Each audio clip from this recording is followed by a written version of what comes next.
આકોલી ક્ષેત્રવાસ ગ્રામ પંચાયતના સરપંચ તરીકે આશાબેન ગમનભાઈ દેસાઈ વિજય બન્યા। સૌપુરા પંચાયતની ચૂંટણીમાં મુકેશ ગોયલ વિજય બન્યા છે, ત્યારે રૂની સરપંચના ઉમેદવાર તરીકે વિષ્ણુપ્રસાદ બારોટનો 183 મતે વિજય થયો। ઉમેદવારે ભાવુક બની મતદારોનો આભાર માન્યો, જ્યારે ઓઢા ગ્રામ પંચાયતના સરપંચ તરીકે સોનલબેન બાબરિયાનો વિજય થતા સમર્થકોમાં ભારે ખુશીની લહેર છવાઈ। કાશીપુરા જગલબેન ઈશ્વરજી ઠાકોર સરપંચ તરીકે વિજય બન્યા। રતનગઢમાં સરપંચ તરીકે સુશીલાબેન પરમાર વિજય બન્યા હતા, ત્યારે હવે દરેક ઉમેદવારોને મતદારો અને ટેકેદારોએ અબીલ ગુલાલ ઉડાડી ફુલાર પહેરાવી સન્માન કર્યું।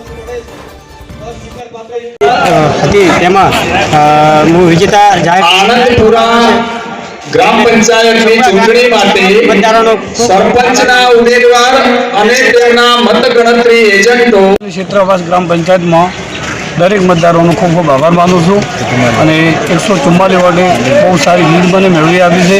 દરેક સમાજનો ખૂબ ખૂબ આભાર માનું છું। દરેક સમાજને સાથ સહકાર તમામ વોર્ડના સભ્યોને ખૂબ ખૂબ આભાર માનું છું।